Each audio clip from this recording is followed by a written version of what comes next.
Hi everyone and welcome back to the channel. बहुत लोग मेरे को पूछ रहे थे कि थार रॉक्स के माइलेज का I should be making one more video.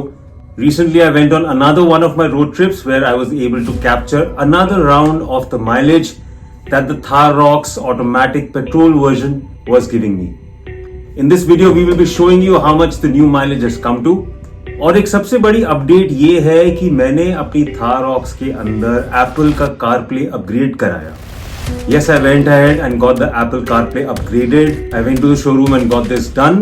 लेकिन इसके अंदर CarPlay के अंदर थोड़े से ग्लिचेस आ रहे हैं जो कि आपको मैं इस वीडियो के अंदर दिखाने वाला हूँ। The Apple CarPlay is not functioning properly. ये बीच में बार बार बंद हो जाता है, अपने आप ही रीस्टार्ट हो जाता है। इसका मैंने वीडियो कैप्चर किया है और आपको इस वीडियो में दिखाते हैं कि ओवरऑल ये कैसे फंक्शन कर रहा है। Please don't forget to like, share and subscribe. And for now, let's go and check out the Thar Rocks out. Let's check it out. जो भी लोग Thar Rocks को खरीदने के लिए सोच रहे हैं उन सबका एक ही क्वेश्चन होता है। The question that they have is that what is the mileage of this car?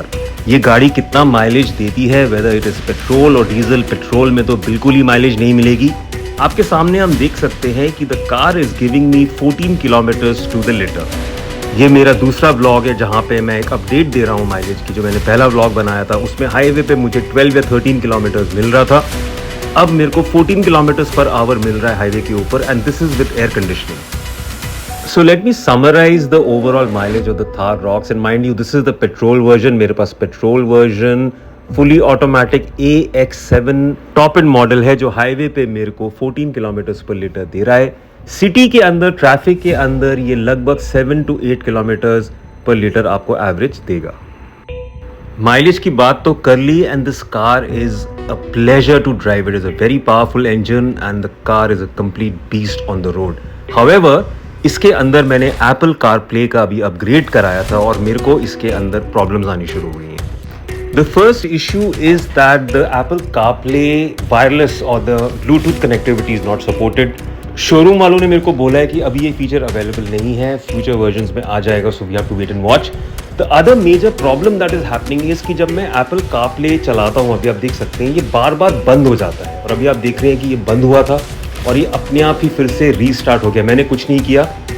जब हम एप्पल CarPlay को यूज़ करते हैं चलते चलते ये अपने आप बंद हो जाता है। अगर आप कुछ नहीं करेंगे तो 3-4 मिनट बाद अपने आप रीस्टार्ट होता है। या उसको रीसेट करने के लिए USB की वायर को निकाल के फिर से डालना पड़ता है, सिस्टम को फिर से मैन्युअली रीसेट करना पड़ता है, तो जाके ही एप्पल CarPlay चलता है। अगर आप ये नहीं करते हैं तो जैसा आप अभी फिर से देख रहे हैं कि बार बार ये जो सिस्टम है ये अपने आप बंद हो जाता है और इसको फिर से रीस्टार्ट करना पड़ता है। I have contacted the Mahindra showroom about this issue. They have said that they have contacted Mahindra about this. उनके पास immediately इसका कोई आंसर अभी नहीं है। जब महिंद्रा से उनको अपडेट मिलेगा कि इस इशू का क्या कर सकते हैं। Mind you this is a very new product, अभी उनको भी इतना इसके बारे में पता नहीं है। So once again an official update from Mahindra, they will get back to me and let me know how this issue can be resolved. तब तक हम वेट एंड वॉच कर रहे हैं, हमारे पास और कोई ऑप्शन है नहीं। अगर आप लोगों के साथ भी ऐसा कोई इशू आपकी थार रॉक्स के अंदर आ रहा है, कोई टेक्निकल इशू या इलेक्ट्रॉनिक्स के साथ या एप्पल CarPlay अपग्रेड करने के बाद इशू आ रहा है, तो प्लीज़ कॉमेंट्स में ज़रूर बताइएगा। मेरे पास जैसे ही अपडेट आती है महिंद्रा से और मैं इस चीज़ को रेक्टिफाई या रिजॉल्व कर लेता हूँ, I will be posting another vlog or a video to let all of you know what the resolution of this issue was. That's it for this vlog then guys. Please don't forget to like, share and subscribe. अपना ख्याल रखिए। See you in the next video. Drive safe and good bye.